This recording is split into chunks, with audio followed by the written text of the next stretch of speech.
So finally हम connect हो चुके हैं और एक बार फिर से आप सभी का स्वागत है खुशहाल दास यूनिवर्सिटी, श्री खुशहाल दास यूनिवर्सिटी प्रेजेंट शख्सियत में।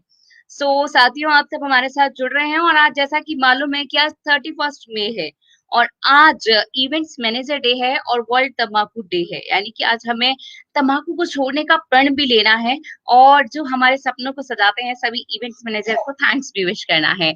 हमारे साथ यहाँ पे योगा टीम जुड़ चुकी है। शिवांश शर्मा जी, आपका बहुत बहुत स्वागत। Kuldeep Bhati ji, good morning. Hemanshi, very good morning. BSc BEd first year, very good morning. आप सभी का बहुत बहुत स्वागत है। आज पूरे दिन हंसने के लिए, यानी कि आज जहां से हम शुरुआत करेंगे तो आज पूरे दिन हम गुदगुदाते रहेंगे। हनु कर्मा हमारे साथ हैं, अनु कर्मा एंड कमल रत्न जी हमारे साथ हैं, गुड मॉर्निंग। संडे संडे हमारी मुलाकात हो रही है और अब हमारी जान पहचान भी बढ़ चुकी है साथियों।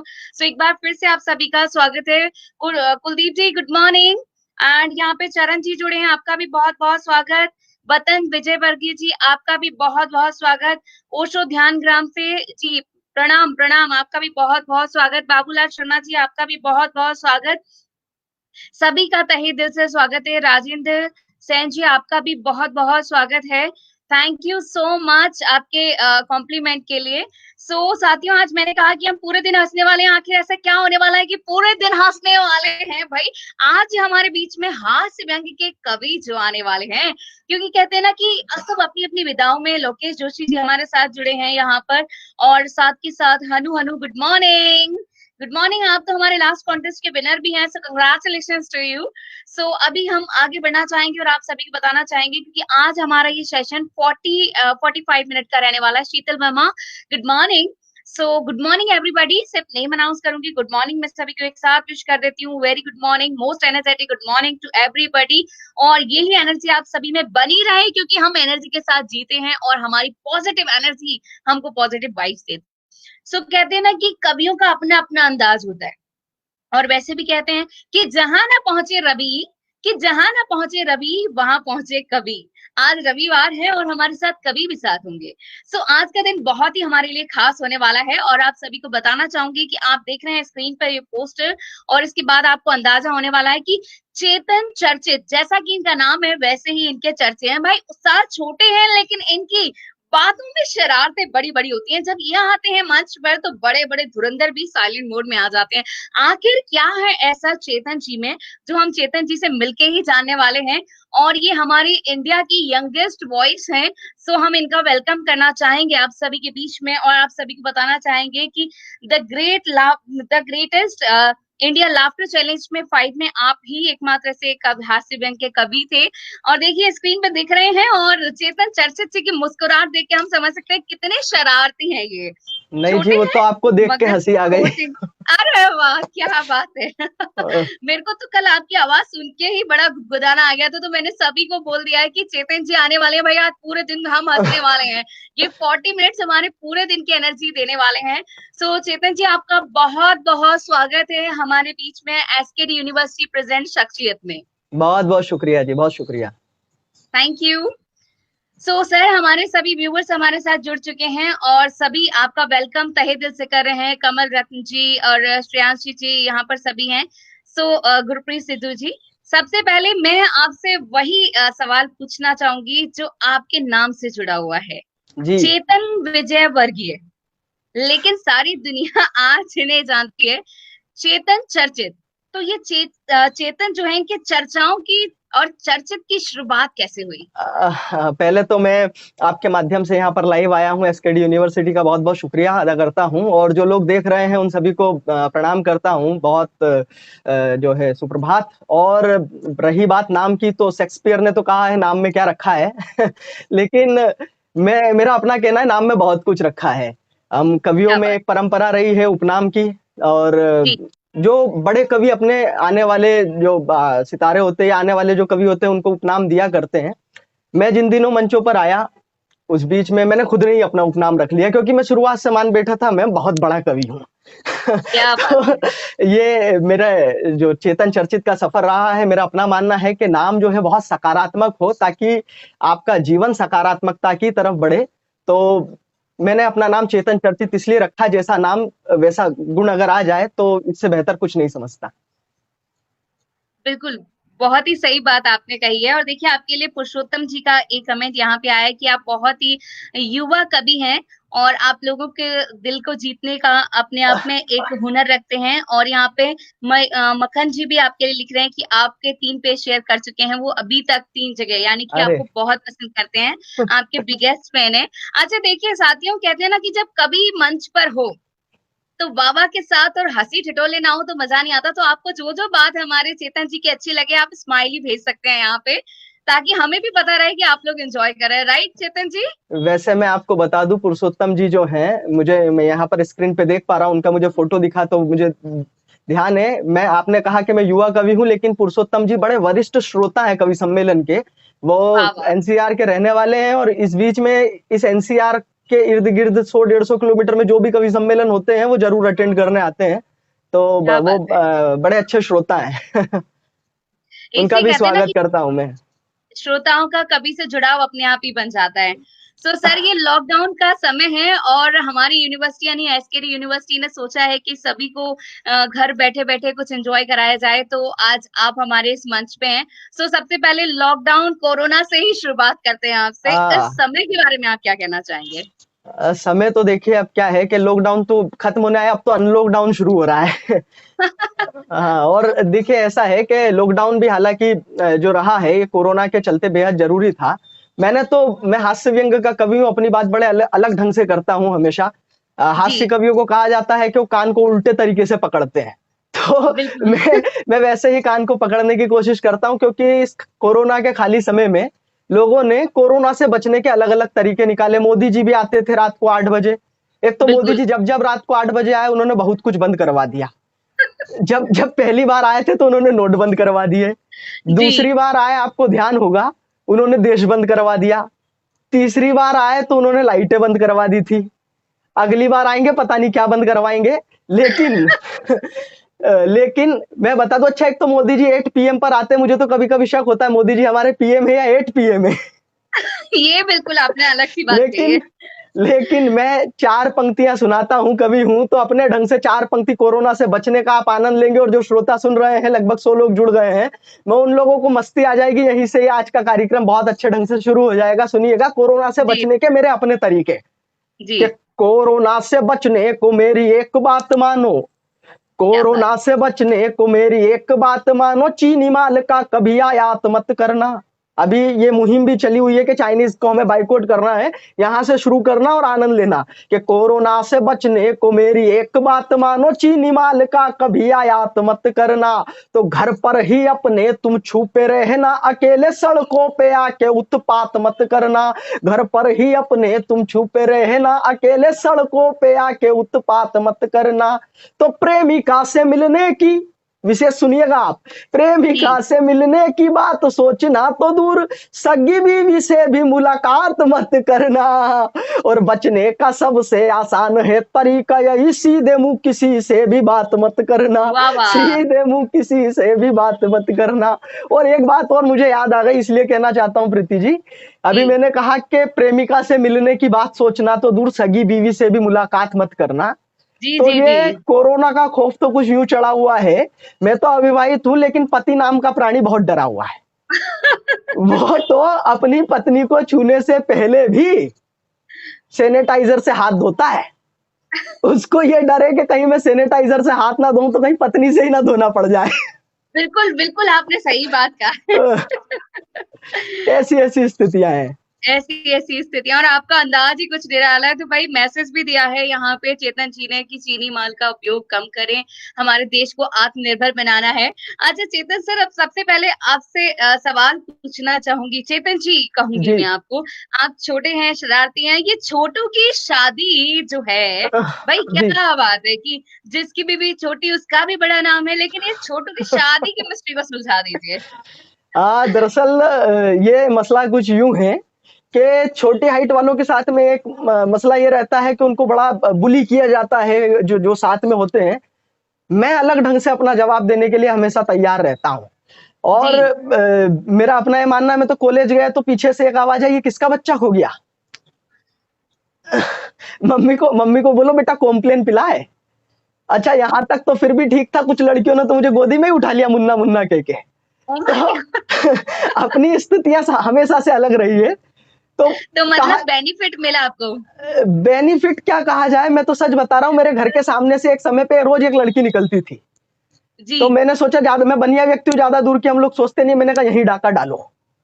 तो मैंने मैंने लव लेटर लिखा, दिल का पूरा हाल लिख डाला, और ऐसे घड़ी मुड़ी करके घर के बाहर वो अपने समय से आई, उठाई और चली गई। मैंने कहा अब कोई जवाब देगी, लेकिन उसका कोई हुँ। जवाब नहीं। मैं इंदौर से ताल्लुक रखता हूँ, आपको इस बात पर आनंद आएगा किस तरह से हाथ से निकल के आता है। मैंने कहा अब कोई जवाब देगी, उसका कोई जवाब नहीं आया। तो अगले दिन फिर मैंने लव लेटर लिखा, वही दिल का पूरा हाल लिख डाला, घड़ी मुड़ी करके घर के बाहर, वो अपने समय पे आई, उठाई और चली गई। मैंने कहा अब कोई जवाब देगी, उसका कोई जवाब नहीं। 3-4 दिन तक ये क्रम चलता रहा प्रीति जी, मैं रोज लिखता रहा, फेंकता रहा, वो आती रही, उठाती रही, ले जाती हाँ। रही, लेकिन उसका कोई जवाब नहीं। तो मैंने अपना दिमाग लगाया और हिम्मत करके उसके घर गया और उसके पड़ोसी से पूछी, क्योंकि माँ बाप से पूछने की हिम्मत तो मेरे में भी नहीं थी। अपने को मालूम है कहाँ नुकसान है कहाँ फायदा, ये पहले से ही पता लगा के चलते हैं। तो मैंने पड़ोसी से पूछी, मैंने कहा भाई साहब, ये आपकी पड़ोस वाली लड़की मेरे घर के सामने से एक समय पर रोज निकलती है, मेरा फेंका हुआ लव लेटर भी उठाती है, ये लेके भी जाती है, कोई जवाब नहीं देती, कारण क्या है? उसने मुझे कारण बताया, आपको आनंद आ जाएगा। मैंने कहा मेरे घर के सामने से रोज निकलती है, मेरा फेंका हुआ लव लेटर भी उठाती है, लेके भी जाती है, कोई जवाब नहीं देती, कारण क्या है? बोले चेतन तुम तो बेवकूफ हो, ये तुम्हारा कोई लव लेटर नहीं उठाती है, तो कचरे वाली है, कचरा उठाती है। तो अपने साथ हमेशा से स्थितियां कुछ ऐसी रही। यूं कहा जाता है कि छोटी हाइट वालों को शादी में बड़ी दिक्कत होती है। मैंने कहा होनी बिल्कुल। ही नहीं चाहिए, हुँ। क्योंकि हो भी जाए, शादी हो भी जाए, तो जी। बारात में जो दूल्हा होता है ना, उसको घोड़ी पे नहीं बिठाना चाहिए, क्योंकि आप ऐसा तो क्यों? दूल्हे को घोड़ी पे बिठा देते हैं, हाँ। वो आसपास वाले सोचते हैं भाई साहब सहबाला तो बिठा दिया, अब कोई दूल्हे को भी बिठाओ यार। वो छोटा सा जो बच्चा बिठाया जाता है घोड़ी पे आगे, उसे सहबाला बोलते हैं। मैं तो यार समझ गई। यार दोस्त बड़े मजेदार होते हैं। एक तो मेरा मित्र एक देख रहा है, कमल आगने, बहुत अच्छा कवि है वीर रस का। इनके जैसे जो परम मित्र होते हैं, नॉर्मल व्यक्ति की अगर शादी हो तो बारात में गाना बजाया जाता है, आज मेरे यार की शादी है, जैसा कि आपने भी बताया था। जी। ये बजाया जाता है, हम जैसे छोटी हाइट बजाए। वालों के लिए बजाया जाता है। छोटा बच्चा जान के ना कोई आंख दिखाना रे, टिपी टिपी टॉप टॉप। तो स्थितियां कुछ यही रहती है। ये मेरा एक अच्छा। सेट था, मेरा ये लाफ्टर का सेट था, जो कि हंसाने का मुखिया कौन या the great Indian laughter challenge में मैंने सुनाया था, जो कि आपको ध्यान रहा। मुझे अच्छा लगा हाँ, जानकर के वहाँ आपको ये ध्यान था। वहाँ भी आप इकलौते छोटे कवि थे। इसके बारे में भी आप प्लीज़ थोड़ा-सा इस सफ़र के बारे में भी बताइए। दरअसल सिलसिला कुछ यूँ रहा कि मैं अपने स्कूल के टाइम से ही लिखता तो रहा था, लेकिन मुझे ये नहीं पता था कि क्या मैं कविताएं भी लिख सकता हूँ, और मुझे जी। जानकारी भी नहीं थी।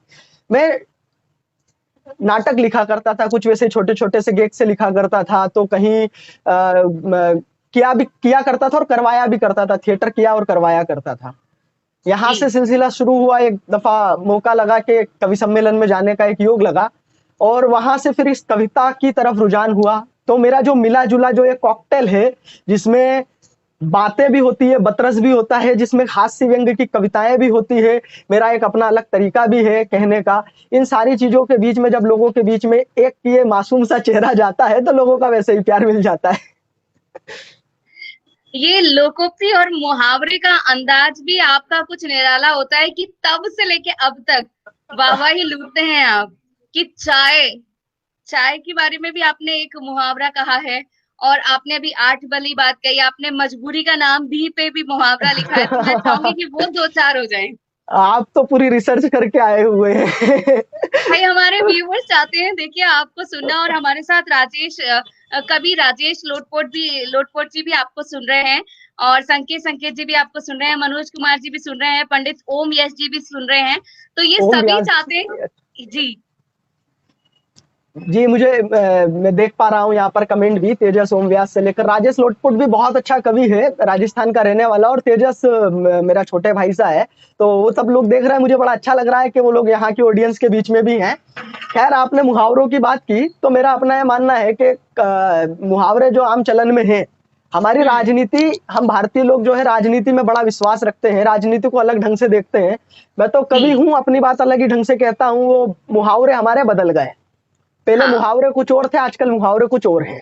पहले मुहावरा होगा मजबूरी का नाम महात्मा गांधी, आजकल बिल्कुल। तो मुहावरा है मजबूरी का नाम राहुल गांधी। स्थितियां ही कुछ ऐसी है। और राजनीति की क्या बात की जाए, पहले मुहावरा होगा, देखिए मैं मध्य प्रदेश से ताल्लुक रखता हूँ, वहां के जी। लोग जो सुन रहे होंगे उनको भी बड़ा मजा आएगा। पहले मुहावरा जी। था, जहां चाह है वहां राह है। क्या है? वाह, आजकल वाह! मुहावरा है, जहां शाह है वहां राह है। क्या बात है! अमित शाह जी ने मध्य प्रदेश में भी सरकार बना ली। देखिए, देश बंद है, पूरी दुनिया तक बंद है, सड़कें बंद है, अभी तो ट्रेनें कुछ खुली है, लेकिन पहले स्थितियां जिस बीच में ये मैं बात करने जा रहा हूं उस बीच में ट्रेनें, हवाई जहाज सब बंद था। लेकिन अमित शाह जी का काम चालू था। उन्होंने ऐसे बंद के माहौल में भी मध्य प्रदेश में जो सरकार चालू कर ली, वो हमारे अद्भुत गृह मंत्री, अच्छा सरकार भी उन्होंने इसलिए चालू कर ली क्योंकि केंद्र का कहना था वर्क फ्रॉम होम करें, और work Amit from Shah home ji करें, हमारे होम मिनिस्टर थे। होम मिनिस्टर थे। तो उन्होंने वर्क फ्रॉम होम ही किया है ये। पूरी तरह से लागू कर दिया। बिल्कुल, तो मध्य प्रदेश में भाजपा की सरकार बन गई है। बिल्कुल। साथियों देखिए, एक कवि ऐसे हैं जिन जो सूरज तक की भी कल्पना कर लेते हैं, इसीलिए कवियों के वाक्य पर किसी भी प्रकार का कोई भी अ, अंकुश नहीं लगाया जा सकता। तो ये इनका अपना मत है और आप सबको हंसाने का प्रयास कर रहे हैं क्योंकि ये कहीं ना कहीं रिलेट भी करती हैं चीजें। सो अभी कवि अग्नि जी ने आपके लिए लिखा है, मासूम निगाहें, अच्छा जी। मासूम निगाहें और जुल्म ये डाहें। क्या बात है! कहीं ना कहीं इन्होंने आपकी तारीफ भी की है, देश वाला मुस्ताक, ये क्या बात है! आपके लिए इतने कॉम्प्लीमेंट्स यहाँ पे हमारे बीच में आ रहे हैं। सो अब अगली बात मैं आपसे करना चाहूंगी, सबसे पहली बार वो कौन सा मंच था कि जब आप ये कवि के रूप में, यानी कि आपके अंदर ये कला जो थी, आपने इसको प्रस्तुत किया और आपको खुद को लगा कि हाँ आप ये कर सकते हैं, आप इसके लिए देखिए, बने हैं? अम, मुझे दरअसल मैंने जैसा बताया कि माइक जो फोबिया होता है वो तो मुझे रहा नहीं। जी। माइक पर आकर बोलने का जो एक झिझक होती है, जो आज के समय में बड़े बड़े नेता नहीं बोल पाते हैं, कितनी तरह की ये जो दिक्कतें होती है, ये मेरे साथ नहीं रही। शुरुआत से ही किसी प्रकार का फोबिया नहीं था। तो सबसे पहली चीज तो जो आज के युवा कवियों में है, या किसी भी तरह की जो विधा भी है, जितनी भी विधाएं हैं, उनमें एक डर सा कहीं ना कहीं नए लोगों को होता है कि कहीं मैं गलत ना बोल जाऊं, ये ना हो जाए, वो ना हो जाए। तो ये मेरे अंदर शुरुआत से रहा नहीं। इसके आगे की जो चीज है, फिर लेखन का मेरा अपना तरीका था ही, लिखता में था ही। तो यहाँ से जो ये सिलसिला शुरू हुआ, वो चलता गया। मैं स्कूल टाइम से ही करता आया हूँ। मंच का सिलसिला कुछ यूं शुरू हुआ, अपने शहर के पास में ही एक छोटे से गांव में एक कवि सम्मेलन था। उससे जी। पहले मैंने कवि सम्मेलन ना कभी सुना था, और ना ही कभी बैठ के, मैं चूंकि सुना ही नहीं है तो देखना तो दूर की बात है। लेकिन जिस पहले मंच पर मैं गया था, एज अ कवि गया था। उससे पहले मेरा कवि सम्मेलन से कोई किसी प्रकार का राब्ता ही नहीं था। तो जब मैं कवि सम्मेलन में पहली बार गया, मैंने अपने अंदाज में कुछ जोक सुनाए, कुछ बातें करी, लोगों को बड़ी पसंद आई। और वहां से फिर ये जो सिलसिला शुरू हुआ, तो देश भर में बीते 5 सालों से मैं हिंदी कवि सम्मेलन मंचों पर हूँ। टेलीविजन भी किया, तो देश भर के जो कवि सम्मेलन रहे, वो तमाम में भी जाने का अवसर मिला, बड़े लोगों का बड़ा प्यार मिला। तो ये मेरे साथ एक बड़ा सौभाग्य रहा, और ये एक अच्छी चीज मेरे साथ रही। चलिए, अब आगे की बातें हम थोड़ी देर में जानेंगे, लेकिन अब मैं चाहती हूँ कि थोड़ा सा आपकी तरफ से 5 मिनट नॉन स्टॉप एंटरटेनमेंट का तड़का हो जाए, क्योंकि लाइफ में एंटरटेनमेंट बहुत जरूरी है। और आप आए हैं और चेहरों पे मुस्कुराहट ना हो, ऐसा हो ही नहीं सकता। तो हम चेतन जी की तरफ अब 5 मिनट के लिए नॉन स्टॉप आपको ही सुनना चाहेंगे। देखिए, मैं 4 पंक्ति रखता हूँ, क्योंकि जी। इस समय में थोड़ी सी कहीं ना कहीं लोग अंदर घरों में अपने बंद हैं, या कहीं ना कहीं थोड़ी सी एक निराशा, कुछ अजीब सा डर, एक मन में कहीं ना कहीं एक जो निराशा सी है, मैं वो आपकी निराशा दूर करने की कोशिश करता हूँ। 4 पंक्ति सुनना, आप लोगों को आनंद आएगा। जिस कोरोना की वजह से लोग डरे हुए हैं, मैं उस कोरोना में से हंसाने का प्रयास करता हूँ, आपको आनंद आएगा, सुनिएगा। कि जी। एक विपदा अभी तलक ना टली थी हम, एक विपदा अभी तलक ना टली थी हम, खुद परेशानी बड़ी दूजी लेके आ गए। कि एक विपदा अभी तलक ना टली थी हम, खुद परेशानी बड़ी दूजी लेके आ गए। तो नेटवर्क का हुआ है बेड़ा गर्क नर्क जैसा, नेटवर्क का हुआ है बेड़ा गर्क नर्क जैसा, 4G के युग में भी 2G लेके आ गए, 4G के युग में भी 2G लेके आ गए। तो बाहर से आए तब, बाहर से आए तब, चाल देख कर मेरी, बाहर से आए तब, चाल देख कर मेरी, पूछा गया आप क्या चेतू जी लेके आ गए, पूछा गया आप क्या चेतू जी लेके आ गए। तो पुलिस के डंडों की मार इतनी पड़ी के, पुलिस के डंडों की मार इतनी पड़ी के, सूजी लेने गए थे वह सूजी लेके आ गए, सूजी लेने गए थे वह सूजी लेके आ गए। तो और मैं देख पा रहा हूं देश के बड़े कवि, मेरे संरक्षक कवि, जिन्होंने बड़ा स्नेह मुझे मिलता है, बड़े भैया शंभू शिखर जी ने भी अपने पेज से इस लाइव सेशन को शेयर कर दिया है। उनका कमेंट यस, में यस, यस। पढ़ पा रहा हूँ। 4 पंक्ति सुनिएगा। आपने जिस तरह से मुझ पे कहा कि ये छोटे कवि हैं और जी। पूछा जाता है कि आपकी उम्र क्या है, ये है, वो है। मैं 4 पंक्ति रखता हूँ, ये आपने क्या किया हुआ है शिक्षा में, तो मैं 4 पंक्ति आनंद के साथ में रखता हूँ कि एक बार मिलने को आए कुछ लोग और पूछ लिया चेतन जी क्या किया है शिक्षा में। कि एक बार मिलने को आए कुछ लोग और पूछ लिया चेतन जी क्या किया है शिक्षा में। तो मैंने कहा जितना है कद उतना ही पढ़ा, बाकी सारी डिग्री मिली है मुझे भिक्षा में, वाह, बाकी वाह! सारी डिग्री मिली है मुझे भिक्षा में। तो क्या बात! सौभाग्य से 10वीं में, सौभाग्य देखना मेरा, हम दुर्भाग्य कुछ मानते ही नहीं है, इतने जी, पॉजिटिव जी, व्यक्ति है कि जी। सौभाग्य से 10वीं में 9 बार फेल हुआ, सौभाग्य से 10वीं में 9 बार फेल हुआ, बना आडवाणी रहा सदा ही प्रतीक्षा में। और प्रीति जी, मेरा ये जी, मानना है, बिल्कुल। आडवाणी जी जैसी राहुल गांधी जी जैसा जवानी और आडवाणी जी जैसा बुढ़ापा भगवान दुश्मन को भी ना दे। तो सुनिएगा आनंद के साथ में कि सौभाग्य से 10वीं में 9 बार फेल हुआ, बना आडवाणी रहा सदा ही प्रतीक्षा में। और कांग्रेस सा रिजल्ट दिया टीचर ने, फेल होके आया हूं मैं बोर्ड की परीक्षा में, फेल क्या होके बात है! आया हूं मैं बोर्ड की परीक्षा में। तो हास्य इस तरह से भी निकल जाता है। और एक क्षणिका मैं आप लोगों को सुना देता हूं विशेष। मुझसे पूछा जाता है, आपने कहा छोटू की शादी, मैं हमेशा जी, मस्ती में रहने वाला व्यक्ति हूं, अलग ढंग से व्यंग का विद्यार्थी हूं, अलग ढंग से व्यंग निकाल के लेके आता हूं। सुनिएगा कि प्रेमिका बोली शादी के लिए क्या लड़का जरूरी है ऐसा। जो युवा लोग यहाँ पर सुन रहे हैं, जो अविवाहित सुन रहे हैं, ये बिल्कुल, तर्क, बिल्कुल। ये चीज मैं उन्हें बता देता हूं, इस बार उनकी शादी पक्की हो जाएगी, मैं इस बात की गारंटी देता हूं। लॉकडाउन में भी शादी पक्की हो जाएगी। सुनिएगा, ऐसा क्यों? सुनिएगा, आनंद आएगा आपको। कि प्रेमिका बोली शादी के लिए लड़का जरूरी है ऐसा, जिसके पास हो घर, नौकरी और कार। ये 3 चीजें की आवश्यकताएं होती है जिस जो लड़का देखने जाते हैं, बोलते घर है, नौकरी है, कार है या नहीं है। मैं तीनों चीजों की जुगाड़ बताता हूं, वो भी फ्री फोकट में। हींग लगे ना फिटकारी, और रंग चोखा किस तरह से हो जाता है, सुनिएगा। कि प्रेमिका बोली शादी के लिए लड़का जरूरी है ऐसा, जिसके पास हो घर, नौकरी और कार। तुमसे ना कर पाऊंगी, तुम लड़के हो बेकार। तो मैंने कहा ये सब भी होगा मेरे पास और होगी बहार। गलती मेरी नहीं है, देर कर रही है सरकार। अपने ऊपर वाह, कुछ नहीं, सब वाह! सरकार पे आरोप। सुनिएगा, गलती मेरी नहीं है, देर कर रही है सरकार। बोली कैसे? मैंने कहा देख, स्टार्टअप योजना से काम शुरू कर दूंगा। पहली जुगाड़, कोई पैसा नहीं लगेगा। एक एक चीज में बिना पैसे की जुगाड़ बताता हूं आपको। मैंने कहा देख, स्टार्टअप योजना से काम शुरू कर दूंगा, घर भी होगा अपना, प्रधानमंत्री आवास योजना का फॉर्म भर दूंगा। मतलब प्रीति जी, शादी के पहले जो ये लड़के गाने गाते फिरते, बन जा तू मेरी रानी, तुझको महल दिला महल दूंगा, दिला दूँगा, हाँ। शादी के बाद वही अटल आवास की योजना में लगे मिलते हैं। कि स्टार्टअप योजना से काम शुरू कर दूंगा, घर भी होगा अपना, प्रधानमंत्री आवास योजना का फॉर्म भर दूंगा, घर के आगे कार खड़ी होगी मेरी। मोदी जी ही 15 लाख देने में कर रहे हैं देरी, मोदी क्या जी ही बात है! 15 लाख देने में कर रहे हैं देरी। अच्छा, शादी हमारी कन्यादान योजना में हो जाएगी।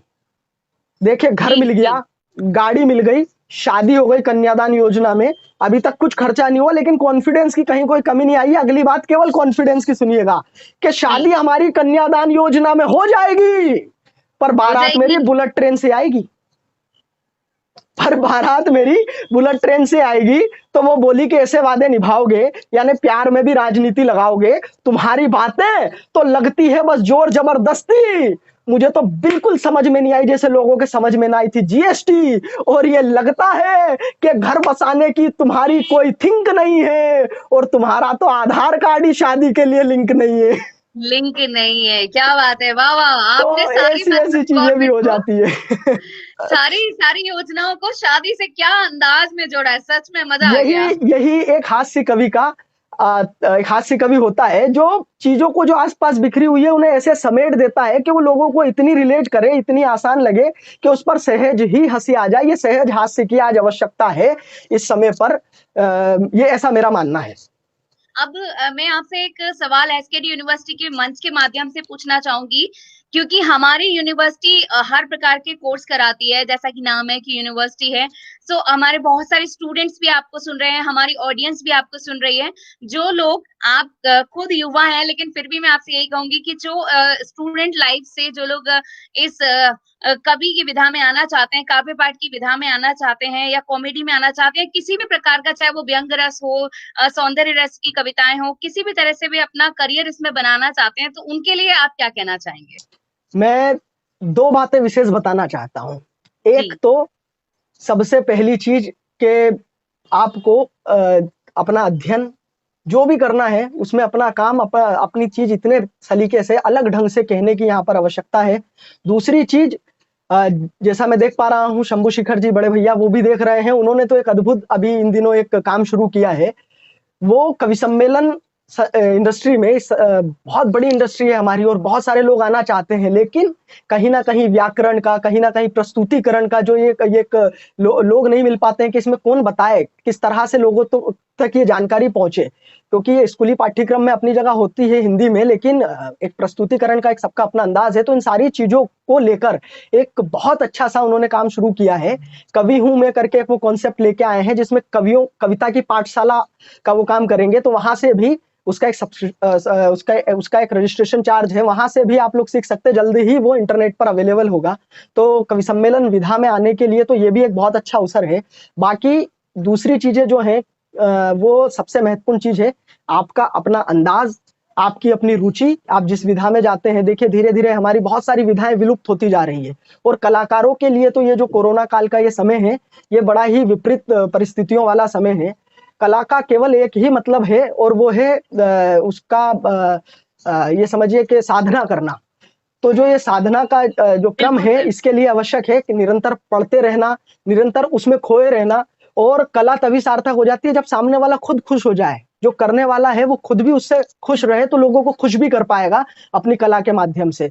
तो ये जो मैं कहना चाह रहा हूँ, शंभू शेखर जी जिस काम को करने जा रहे हैं, ये एक बहुत बड़ा काम है। तो एसकेडी यूनिवर्सिटी या जो लोग सुन रहे हैं, जो लोग इस विधा में आना चाहते हैं, उनके लिए ये एक वाकई में बड़ा अवसर हो सकता है। कवि हूं मैं का ये सब्सक्रिप्शन, ये जो रजिस्ट्रेशन है, ये आप लोग जरूर लीजिए। अगर आप लोग इस विधा में आना चाहते हैं तो ये आपकी बड़ी सहायता करेगा। बिल्कुल। साथियों, जो लोग हमें सुन रहे हैं और देख रहे हैं, मैं उन सभी से रिक्वेस्ट करूंगी कि आप इस वीडियो को लाइक करें, शेयर करें, ताकि जो इतनी अच्छी बात यहाँ पे चेतन जी ने बताई है कि आपको खुद को इंटरेस्ट होना जरूरी है, आपका आर्ट अलग होनी चाहिए, आपका प्रेजेंटेशन अलग होना चाहिए, उन सभी लोगों तक आपके माध्यम से पहुंच सके जो लोग इस एक्टिविटी में आगे आना चाहते हैं और अपना करियर बनाना चाहते हैं। तो प्लीज जितने भी लोग हमें देख रहे हैं, आप लोग लाइक करिए, शेयर करिए, और एसकेडी यूनिवर्सिटी के पेज को लाइक करें, ताकि आपको एवरी आने वाली हमारी एक्टिविटीज पता चलती रहे। और जैसे कि अब सरकार की नियम के अनुसार स्कूल कॉलेज खुलने वाले हैं थोड़े ही समय में, तो सभी प्रकार की इंफॉर्मेशन भी आप ले सकते हैं। सो चेतन जी, अब मैं आपकी तरफ चलना चाहूंगी। आप युवाओं के लिए कह दिया, आपने शादी से जुड़ी बात आपसे हो गई। अब मैं चाहूंगी कि आप कुछ परिवार और प्रेम, यानी कि पारिवारिक प्रेम से संबंधित कोई बात, कोई मैसेज लोगों तक बताना चाहें, और गुरु शिष्य से जुड़ी हुई इस परंपरा पर ही फोकस करें।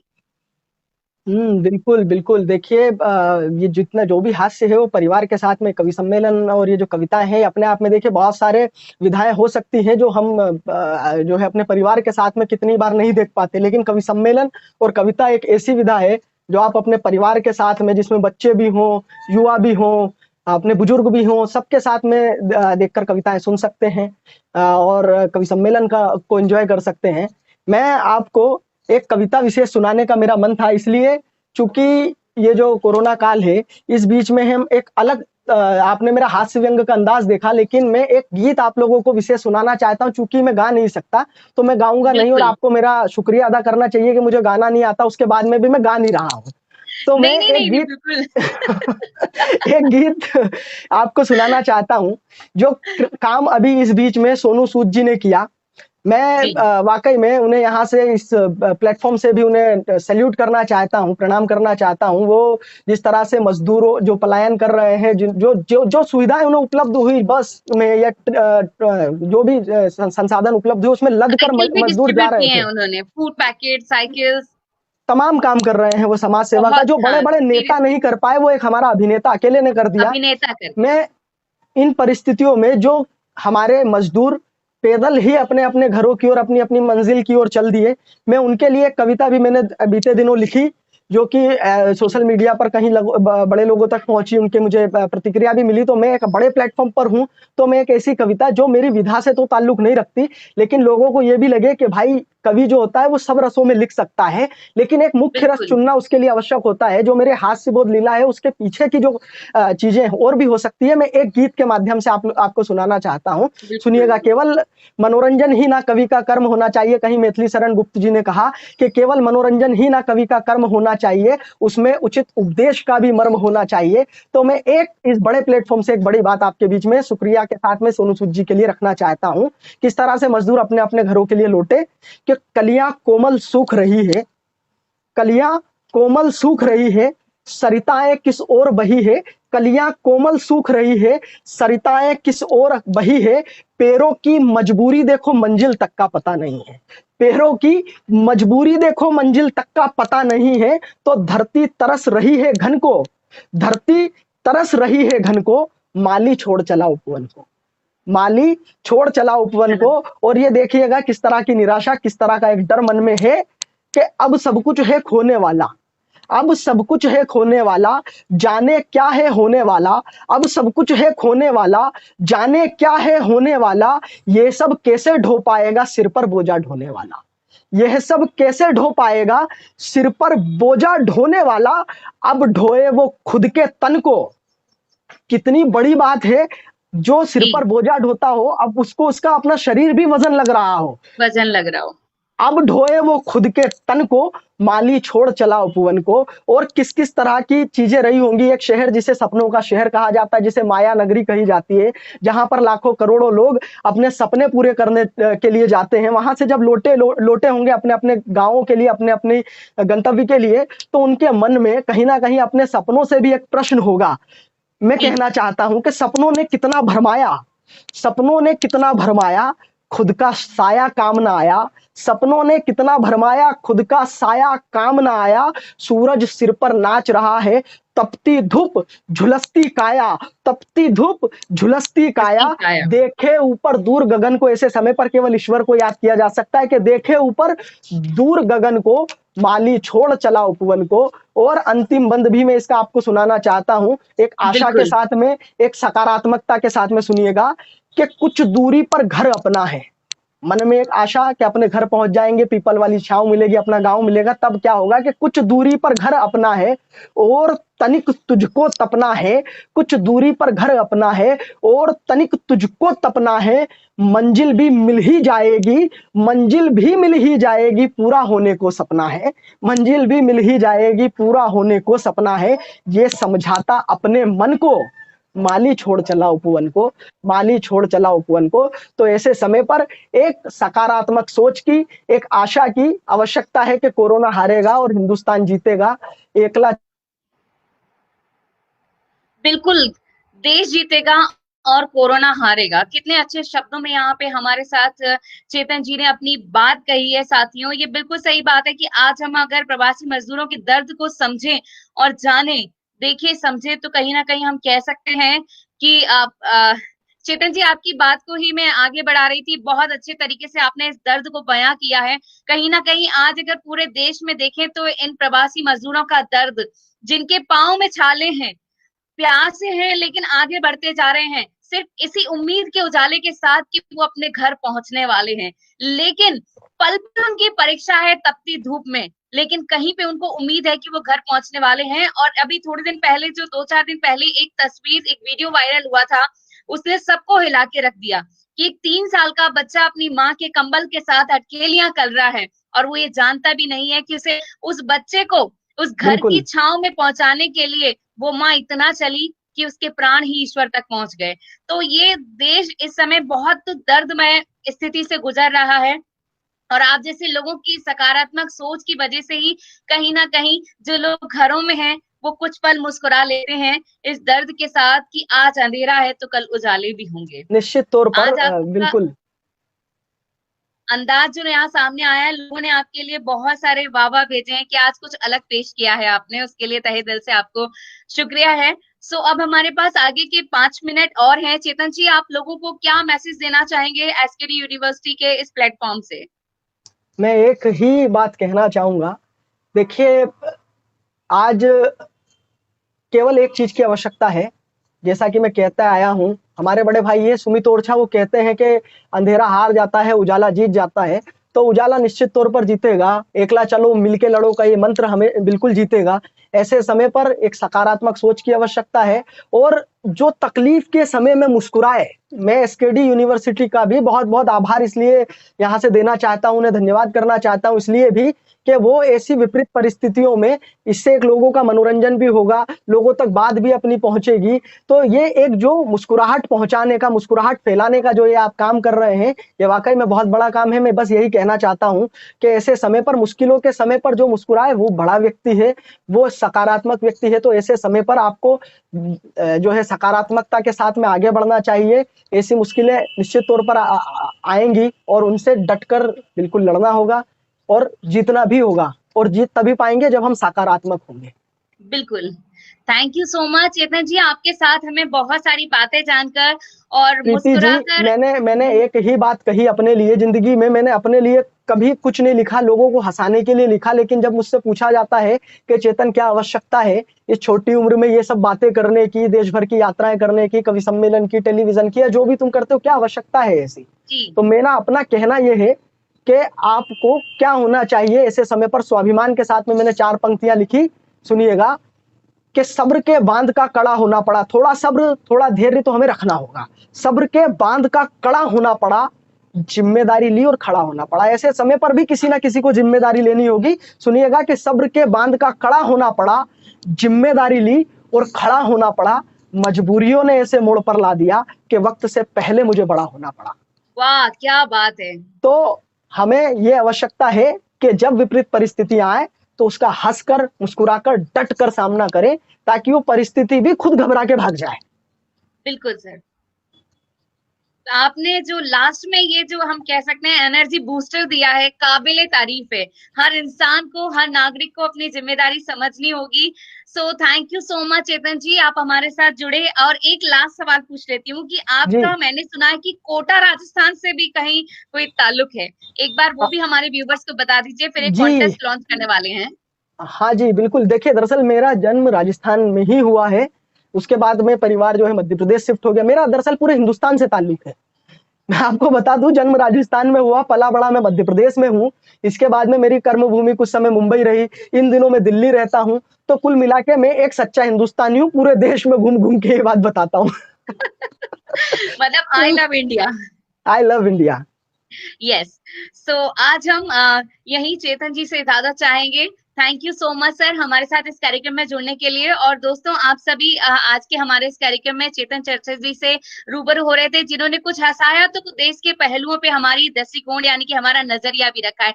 हमारे साथ यहाँ पर रोहित जी, करण जी, सुभाष जी, पुरुषोत्तम जी, दीपिका जी, गौरव जी और कुमार जी, आयुष जी और लकी जी, शीतल जी, बहुत सारे लोग यहाँ हमारे साथ जुड़े हैं। सभी का तहे दिल से स्वागत है। साथियों, हम एक कॉन्टेस्ट लॉन्च करने जा रही हूँ। संडे संडे हमारी मुलाकात होगी। इस संडे का, जैसा कि चेतन जी ने मुस्कुराएगा वर्ड यूज किया था, तो आपको मुस्कुराते हुए की, क्योंकि फिर से मुस्कुराएगा इंडिया और मुस्कुराने वाला है बहुत जल्द, ये हमारी सोच है। तो आप अपनी हैप्पी यानी कि मुस्कुराते हुए की एक फोटो आप इस पे पोस्ट कर सकते हैं। हमारा ये एपिसोड खत्म होने के बाद अभी आप इसी पेज पर यानी कि इसी लिंक पर, जहाँ पे चेतन जी का लिंक है, उसी पे आप पोस्ट करेंगे। नेक्स्ट संडे हम अनाउंस करेंगे। सो अब हम आप सभी से यही कहेंगे कि 11 बजे आप सभी को वापस हमारे साथ जुड़ना है, क्योंकि हम आपके लिए यानी कि एसकेडी यूनिवर्सिटी आपके लिए हायर एजुकेशन में चैलेंजेस को लेकर के एक वेबिनार लेकर के आ रही है। सो आप लोग कहीं नहीं जाइए, पानी रिफ्रेशमेंट लेकर के वापस अपनी स्क्रीन यानी कि मोबाइल स्क्रीन या लैपटॉप स्क्रीन के सामने बैठ जाइए, ताकि आप उस वेबिनार को सुन सकें। राजेश जी का भी बहुत बहुत धन्यवाद। यस, 11 हमारा एएम का जो सेशन है वो बहुत ज्यादा इंपोर्टेंट है। आप इस पोस्ट को भी लाइक एंड शेयर करें। उस वेबिनार मैं खुद भी अटेंड करने की कोशिश करूंगा। तो आप लोग भी, मेरे जो लोग देख रहे हैं श्रोतागण, मेरा उनसे भी निवेदन है कि आप लोग जरूर उस वेबिनार को अटेंड करिए। मैं खुद भी देखूंगा। बिल्कुल। Thank you so much. Be safe, be alert, be alert, be safe. Thank you so much. बहुत बहुत शुक्रिया।